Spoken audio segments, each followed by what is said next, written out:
नितिन जी गडकरी इनका बहुत ही बेहतरीन भाषण खास आपके लिए अपने चैनल पे है। इसका आनंद लीजिए। उससे पहले चैनल को सब्सक्राइब कीजिए और इस वीडियो को भी लाइक कीजिए। तो चलो सुनते हैं नितिन जी गडकरी का बहुत ही बेहतरीन भाषण। हमारे देश की समस्या विचार भिन्नता नहीं है, विचार शून्यता है। Neither rightist nor leftist, we are non opportunist. तो ये सब जो पद होता है, सत्ता होती है, उसके पीछे दौड़ते हैं। ये मत करिए। Shortcut cut you short. अगर आपको लॉन्ग कट भी पड़ता होगा तो भी ह्यूमन रिलेशनशिप को टिकाना, संबंधों को बनाना और अपने साथ काम करने वाले कर्मचारियों को अपने परिवार के कर्मचारी लोग हैं ऐसा समझ के बिहेवियर करना, ये बहुत इंपॉर्टेंट है। मैं बीच में एक किताब पढ़ रहा था, बहुत अच्छा लगा मुझे, स्टारबक्स का। उसमें उन्होंने, वो एक ट्रक ड्राइवर के लड़के थे और माँ उनकी नर्स थी और गरीब परिवार के थे। तो वो एक जगह एक कॉफ़ी शॉप में उनको नौकरी लग गई और नौकरी लगने के बाद वहीं से कुछ पढ़ते हुए समझते हुए उन्होंने अपना एक कॉफ़ी शॉप खोला। आज पूरे यूरोप में, अमेरिका में उनकी कम से कम 25,000 फ्रेंचाइजीज है। वो उनका अमेरिका में मैं गया था, सैन फ्रांसिस्को नहीं, अपने सियाटल में। उनका एक बड़ी बिल्डिंग का ऑफिस है, कॉरपोरेट ऑफिस। उनका किताब में उन्होंने अच्छी बात लिखी थी। उनके सक्सेस के बारे में जब उनको पूछा तो उन्होंने कहा कि जब आपको बहुत बड़ा सक्सेस मिलता है तब उसकी खुशी केवल आपको होती होगी तो दैट सक्सेस इज मीनिंगलेस।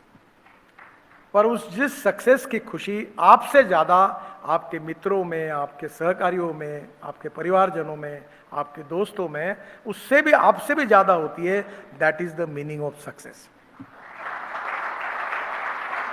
और यह उसी समय संभव होगा। देखिए, शालीनता, नम्रता, सहजता, सरलता, सर्वसमावेशकता हमारा कल्चर है। Respect should not be demanded, it should be commanded. If you deserve for it, you will get it. Archimedes ने बताया, वो बिल्कुल सही है कि जितने वजन की वस्तु पानी में डालो उतना पानी ऊपर है। आप कितने भी नाटक करो, कितने कैसे भी कपड़े पहनो, कुछ भी करते रहो, लोग आखिर समझ जाते हैं आप क्या है। थोड़ा समय लगता है क्योंकि नकली माल का शाइनिंग ज्यादा होता है। ओरिजिनल जो माल होता है वो थोड़ा सा कम शाइनिंग वाला होता है। देखो, नेचुरल रहो और उसी से ही लॉन्ग टर्म पे फायदा होगा। मैं मानता हूं कि ये जो वेल्थ क्रिएटर है वो हमारे देश के इकोनॉमी की एक प्रकार से स्ट्रक्चर है। आज देश का इतिहास देखो, 47 के बाद लगातार इस देश को ग्रोथ में कंट्रीब्यूट किया होगा तो उन फैमिलीज ने किया है जिन्होंने देश में अनेक अनेक जगह पर जाकर, टेक्सटाइल में होगा, कई इंडस्ट्री होगी, ऑटोमोबाइल होगा, हर जगह पर जाकर उन्होंने अच्छा काम किया है। और उन्होंने कितने एम्प्लॉयमेंट क्रिएट किया। आज ताज होटल में बैठे टाटा साहब ने कितना एम्प्लॉयमेंट क्रिएट किया है, आप देखो। मैं रतन टाटा जी का एक मुझे उदाहरण याद है। मेरा एक्सीडेंट हुआ था, मैं मलबार हिल पे रहता था, तो मुझे मिलने के लिए, मेरा बहुत बड़ा एक्सीडेंट हुआ तो मुझे मिलने के लिए आना चाहते थे। तो वो बोले, नितिन मुझे तुम्हारा घर नहीं मिल रहा। मैंने बोला ऐसा करो, आपके ड्राइवर को फोन दो। बोले ड्राइवर नहीं है, मैं चला रहा हूँ। फिर मैंने उनको समझाया, वो घर पर आए। फिर मैं उनको एक बार औरंगाबाद लेके गया था डॉक्टर हेडगेवार हॉस्पिटल के उद्घाटन के लिए। तो हवाई जहाज में हम साथ में थे। तो मैंने उनको रिस्पेक्टफुली कहा, वो गाड़ी में ड्राइवर के एग्जैक्ट अपोजिट वहाँ बैठो। नहीं, आप बैठो। उनकी ब्रीफकेस मैंने बोला किसी को पकड़ लो। बोले नहीं, मैं पकड़ूंगा। शालीनता, नम्रता, सहजता ये बड़े व्यक्ति के व्यक्तित्व को और बड़ा बनाती है। मैं कुछ दिन पहले यहाँ एक शूटिंग के लिए, टीवी 18 के लिए, अमिताभ बच्चन और मैं दिन भर रोड सेफ्टी के लिए एक कार्यक्रम हो रहे थे, उसके शूटिंग के लिए आया था। अलग अलग पार्ट में थे। प्रसून जोशी ने वो कार्यक्रम लिखा था। तो एक ऐसा था कार्यक्रम कि उसमें एक छोटे बच्चे, वो बहुत ही छोटे, एकदम हाफ पैंट पहने हुए 3-4 बच्चे स्टेज पर आते हैं। तो मैं बैठा ही रहा। तो अमिताभ बच्चन जी मेरे सामने थे, वो खड़े हुए हैं और उनके पास गए। तब मैं भी खड़ा हो गया और मैं भी गया। यानी छोटा भी बच्चा आया तो भी उसका रिस्पेक्ट करना, ये बड़े व्यक्ति जब करता है तो उसका अर्थ समझने लायक है, जो आपने समझना चाहिए। नम्रता, आप जितनी झुकोगे उतने बड़े बनोगे। और इसलिए कभी ना कभी हमारे व्यक्तिगत जीवन में, सामाजिक जीवन में, हमारे बिजनेस जीवन में हमारी नम्रता, शालीनता, सहजता और mutual trust, mutual understanding, team work, transparency और उसके साथ fast track decision making process होगी, तो हमें एंटरप्रेन्योरशिप के साथ, इन सब बातों के साथ सक्सेस दुगना, तिगना, 4 गुना होता है। मैं और आपको एक बात बताऊंगा कि जो सबसे इंपॉर्टेंट है, ऐसा मुझे लगती है कि देयर आर 2 इंपॉर्टेंट फिलोसफी, जिसको मैं अक्सर लोगों के सामने रखता हूं और जिसके लिए कभी कभी ट्रेडिशनल बातें होती है। देखिए, there is a difference between modernisation and westernisation. Westernisation का विरोध करते हो, ठीक है, और मॉडर्नाइजेशन, आधुनिकीकरण को समझना चाहिए। चीज बदली है। मैं एमएसएमई का अध्यक्ष था, एमएसएमई का मंत्री था, तो खादी ग्रामोद्योग कमीशन मेरे अंडर था। तो मैंने कहा कि सोलर चरखा आया है, उस पर सूत निकलेगा, उसमें कपड़े बनेंगे, इकोनॉमिक वायबिलिटी बढ़ेगी, लोगों को मजदूरी ज़्यादा मिलेगी। हमारा एक एनजीओ है मगन संग्रहालय, उन्होंने ऑर्गेनिक कॉटन, ऑर्गेनिक सूत सोलर से, साइजिंग, ब्लीचिंग, कैलेंडरिंग सब सोलर से, और फ्रूट्स, वेजिटेबल, पत्ते लेकर पेड़ के उसका प्रिंटिंग करके ऑर्गेनिक साड़ियाँ बनाई। बहुत अच्छा हुआ, अच्छी क्वालिटी की है। तो नेचुरली मैंने कहा कि सोलर से साड़ी, सोलर से सूत निकालते हैं, उसको मान्यता दो। बोले नहीं, गांधी जी ने कहा हाथ चरखा ही चाहिए। अरे मैंने बोला, गांधी जी जब थे तब सोलर चरखा ही नहीं था, तो गांधी जी कैसे कहते कि हाँ इससे करो। मैं नहीं उनको समझा पाया। समय के साथ बदलना होगा। जो कल था वो आज नहीं, आज है वो कल नहीं। और इसलिए मैं ये मानता हूं कि बेसिक फीचर्स कभी नहीं बदलेंगे, स्पिरिट कभी नहीं बदलेगा, उद्देश्य कभी नहीं बदलेगा। हमारा संविधान जो है, हम उसको एक भगवत गीता और रामायण जैसा मानते हैं, कुरान और बाइबल जैसा मानते हैं। उसमें केशवानंद भारती केस में सुप्रीम कोर्ट का एक सुंदर जजमेंट है। उसमें उन्होंने क्या कहा है कि salient features of the constitution can not be change. समय के अनुसार बाकी बदल होते रहेंगे, पर जो मेन फीचर्स है, साइलेंट फीचर्स है, वो कभी नहीं बदल सकते। वो संविधान निर्माताओं ने लिखे हैं, वो बदलने के लिए नहीं है, और संविधान असेंबली ने उसको मंजूर किया है। तो बेसिक बातें मत बदलिए, पर समय के साथ हमको बदलना होगा। डिजिटल मैनेजमेंट आई है, काफ़ी कंप्यूटर्स आए हैं, और टेक्नोलॉजी में तो इतना चेंजेस हो रहा है कि कभी कभी टेक्नोलॉजी इतनी बड़ी है कि अब मुझे ऐसा लगने लगा है कि भविष्य का हिंदुस्तान अगर बनेगा तो केवल ज्ञान, विज्ञान और तंत्र विज्ञान और टेक्नोलॉजी के आधार पर बनेगा। Innovation, entrepreneurship, science, technology, research, skilled and successful practices, we name it as knowledge, and conversion of knowledge into wealth is the future. और इसलिए मुझे आपसे कहना है कि विरासत बहुत ही महत्वपूर्ण है, वैल्यू बेस्ड फैमिली सिस्टम महत्वपूर्ण है, distribution of work and division of power वो भी महत्वपूर्ण है, और फाइनेंशियल ऑडिट नहीं हुआ तो चलेगा, वो इंपॉर्टेंट है financial audit, but performance audit is more important than financial audit. क्योंकि उस व्यक्ति के काम का मूल्यांकन करना चाहिए कि कौन सा काम किसको देना। अभी हम लोग राजनीति में हैं, अब कभी झगड़े भी होते हैं, तो जो पहलवान है मारपीट करता है उसको इंटेलेक्चुअल सेल में रखा, और इंटेलेक्चुअल सेल में जो विद्वान है उसको वहाँ जरूरत पड़ी तो बोलेगा, तो काम कैसे होगा। कभी तो ठोक-पीट काम करने पड़ते हैं। तो वहाँ मैं स्टूडेंट लीडर था यूनिवर्सिटी में, तो मारपीट ही होती थी। तो जो लोग इंटेलेक्चुअल थे वो उसके काम के नहीं थे, वो बिल्कुल बाकी पीएचडी, रिसर्च, प्रारूप तैयार करना, सिद्धांत, नीतियाँ सब ठीक थी, पर जहाँ ठोक-पीट वही उसके अलग लोग थे।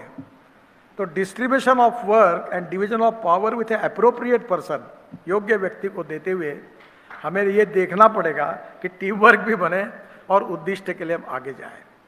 और ये करने के लिए सबसे इम्पॉर्टेंट चीज़ है कि हम आधुनिकीकरण और टेक्नोलॉजी का, मॉडर्नाइजेशन एंड टेक्नोलॉजी का उपयोग करें। Innovation, entrepreneurship, science, technology, research, skilled, successful practices, we name it as knowledge and conversion of knowledge into wealth. अब टेक्नोलॉजी कितनी है आपको बताने की जरूरत नहीं है। दूसरी इंपॉर्टेंट चीज जो है, जो मुझे आपको कहनी है कि no material is waste and no person is waste. It is depending upon the appropriate technology, appropriate vision of the leadership that you can convert waste into wealth. मैं अपने 8 साल पहले, मैं नागपुर का सांसद हूँ, मैंने एक प्रपोजल, मेरे मन में आइडिया आई कि पेस्ट से पानी आता था और कोराडी और खापरखेड़ा पावर प्रोजेक्ट को जाता था। मैंने कहा हम लोग अपने शहर का जो गंदा पानी है, सीवेज वाटर है, उसको रिसाइकलिंग करके देंगे और इसको बेचेंगे। तो मुझे बहुत लोगों ने कहा कि क्या बोल रहे हो, कैसे होगा। और आज आपको बताता हूँ, 7 साल से हम हमारे शहर का टॉयलेट का पानी हम लोग महाराष्ट्र सरकार को, बिजली बोर्ड को, कोराडी खापरखेड़ा प्रोजेक्ट को बेच रहे हैं और उससे हमको 300 करोड़ रुपए साल की रॉयल्टी मिल रही है। अभी डोलेरो अहमदाबाद रोड है, हाईवे, और दिल्ली का रिंग रोड है। तो दिल्ली में 3 माउंटेन है बड़े बड़े, एक गाजीपुर में कचरे के माउंटेन है। और मेरे मन में आया कि हम लोग आज एयर पोल्यूशन और वाटर पोल्यूशन, साउंड पोल्यूशन से दिल्ली को मुक्त करें। तो हमने 20 लाख टन कचरा रोड में डाल दिया, 20 लाख टन कचरा डोलेरो अहमदाबाद में डाला। और अभी हमने कचरे की पॉलिसी बनाई है कि सॉलिड वेस्ट को सेग्रीगेट करके उसका यूज कैसे करना। ग्लास रिसाइकल हो जाती है, प्लास्टिक से क्रूड पेट्रोल बनता है, हम लोग रोड में 10% प्लास्टिक डाल रहे हैं। और ऑर्गेनिक वेस्ट से मीथेन निकलता, मीथेन से CO2 अलग करेंगे तो ग्रीन हाइड्रोजन होगा, बायो CNG तैयार होगा, बायो LNG तैयार होगा, जो import substitute, cost effective, pollution free और इंडिजिनस। तो कोई वेस्ट नहीं है। अगर आपको अच्छा मार्गदर्शक मिला, अच्छा टीचर मिला, तो खराब से खराब व्यक्ति जिसको आप कह रहे हो वो अच्छा व्यक्ति बन सकता है। A good person in a bad atmosphere and bad person in a good atmosphere, आप फर्क देखिए। तो मेरा आपसे एक ही कहना है कि no material is waste, no person is waste, योजकस तत्र दुर्लभा। आप किस प्रकार से लोगों का उपयोग कर रहे हैं वो इंपॉर्टेंट है। ट्रेडिशनली स्वाभाविक रूप से होता है, वैसे ट्रेडिशनल में ये कभी कभी होता भी है कि क्रिकेटियर का बेटा क्रिकेटियर होता है, बिजनेसमैन का लड़का और उससे अच्छा बिजनेसमैन होता है, चित्रकार का लड़का चित्रकार होता है। तो कभी कभी हेरिडेटरी ये भी होता ही है। पर उसके साथ साथ ऐसा है कि मैं ये मानता हूँ कि कोई व्यक्ति उसकी जात, पंथ, धर्म, भाषा, सेक्स, प्रोफेशन से बड़ा नहीं होता, व्यक्ति उसके गुणों से बड़ा होता है। और गुणवत्ता जो है ये एक डेवलपमेंट प्रोसेस है, उत्तम, अधिक उत्तम, सर्वोत्तम, up to infinity. You can not catch your own image. और इसलिए मुझे ऐसा लगता है कि हमारे पास प्रबोधन, प्रशिक्षण एंड रिसर्च एंड डेवलपमेंट की ऐसी व्यवस्था होनी चाहिए, जैसे SP Jain institute of management and research है, कि हम हमारे पास आए हुए लोगों का प्रशिक्षण, एजुकेशन कैसे करें, उनको अप्रोप्रिएट विजन कैसे दें। You can donate I but you can not donate vision. Appropriate vision, futuristic technology, digital management system, ये अब दुनिया के साथ खूब बदलाव आया है जिसमें आप सब लोग एक्सपर्ट हो। समय के अनुसार इसका सबका उपयोग करके हम सक्सेसफुल कैसे बनेंगे, हम वेल्थ देश के लिए एक्सपोर्ट। अभी और एक अच्छी बात मैं कहकर आपको जाऊंगा कि आत्मनिर्भर भारत बनाना है, $5 ट्रिलियन की इकोनॉमी बनाना है, ये प्रधानमंत्री मोदी जी का सपना है। अभी हम ऑटोमोबाइल इंडस्ट्री, जिसका मैं डिपार्टमेंट का मंत्री हूँ, हम वर्ल्ड में 4थे नंबर पर थे। हमारी इंडस्ट्री का साइज 7.50 लाख करोड़, 7.5 लाख करोड़ है। हमने 4 करोड़ जॉब क्रिएट किए हैं। और सबसे ज्यादा GST राज्य सरकार और भारत सरकार को देने वाली इंडस्ट्री कोई है तो ऑटोमोबाइल इंडस्ट्री है। हमारे वर्ल्ड का एक आधा ब्रांड छोड़ के सब ब्रांड प्रेजेंट है। और मैंने तय किया है कि 5 साल के अंदर इसको 15 लाख करोड़ की इंडस्ट्री बनाएंगे। Ethanol, methanol, biodiesel, bio LNG, bio CNG, hydrogen, green hydrogen, electric, इस पे हमारी ट्रांसपोर्ट सिस्टम लाएंगे। इलेक्ट्रिक हाईवे बना रहे हैं। और ये जब बन जाएगा तो हम 15 लाख करोड़ की अगर इंडस्ट्री बनेंगे तो हम आत्मनिर्भर भारत उसके सिवा नहीं बन पाएंगे। हमारा समझ लीजिए एम्प्लॉयमेंट ज़्यादा क्रिएट होगा, हमारा एक्सपोर्ट बढ़ेगा। आज हमारी 2 व्हीलर कंपनियां बजाज, TVS और hero 50% of their production export करते हैं। और इसलिए एक्सपोर्ट करने वाली और इंपोर्ट को कम करने वाली नीति हमें अपनानी है। मैं आप सबको ये प्रार्थना करूंगा कि 2 चीज़ों के लिए करूंगा कि आप एक बार आपके इंस्टीट्यूट में इसका स्टडी करिए कि इस देश में इंपोर्ट क्या क्या होता है, किस किस इसका हम इंपोर्ट करते हैं। अभी आपको तो हमारे यहाँ शुगर फैक्ट्री में डिस्टिलरीज है, तो उसमें इथेनॉल बनाते हैं, RS बनाते हैं, तो वो अपना स्पेंट वॉश निकलता था। हम पोटैश को इंपोर्ट करते हैं। अब वो स्पेंट वॉश से पोटैश निकलने लगा जो एग्रीकल्चर में फर्टिलाइजर चाहिए। अब हमको पोटैश एक 2-3 साल के बाद इंपोर्ट करने की आवश्यकता नहीं पड़ेगी। हम यूरिया इंपोर्ट करते हैं। हमने ड्रोन लाए, ड्रोन से नैनो यूरिया लाया, उसको स्प्रेइंग करेंगे तो 4 बोरे के बजाय 2 बॉटल में काम होगा, 2 बोरे बच जाएंगे। और जब हम लोग यूरिया फेंकते हैं तो 75% लॉस होता है और 25% प्लांट को जाता है। जब ड्रोन से स्प्रे करते हैं तो 25% लॉस है, 75% प्लांट को जाता है। अभी मैंने एक ड्रोन को लॉन्च किया जो मैंने कहा हिमाचल प्रदेश में वो काम कर रहे हैं। वो 200 किलो सामान ऊपर से नीचे से ऊपर ले जाता, ऊपर से नीचे लाता, तो एप्पल का ट्रांसपोर्ट शुरू हो गया। तो अभी हम लोग 260 रोपवे, केबल कार, फेनिकुलर रेलवे बना रहे हैं। तो मेरा आपसे कहना यही है कि फ्यूचरिस्टिक टेक्नोलॉजी जो है उसका उपयोग करके हम हमारे देश में नए एम्प्लॉयमेंट कैसे क्रिएट करें, वेल्थ कैसे क्रिएट करें, इंपोर्ट को कैसे कम करें और एक्सपोर्ट को कैसे बढ़ाएं। That is to be very important, जिसका आप जरूर अध्ययन करिए। और दूसरी बात मैं आपको कहूँगा कि जो हमारा एग्रीकल्चर, रूरल, ट्राइबल एरिया है, गांव, गरीब, मजदूर, किसान बहुत दुखी है और वहाँ रॉ मटेरियल अवेलेबल है और ऐसी अनेक टेक्नोलॉजी आई है कि हम लोग अभी 16 लाख करोड़ के फॉसिल फ्यूल इंपोर्ट करते हैं। मैं विश्वास के साथ बताता हूँ कि हम कम से कम 5 से 7 लाख करोड़ हम alternative fuel, ethanol, methanol, biodiesel,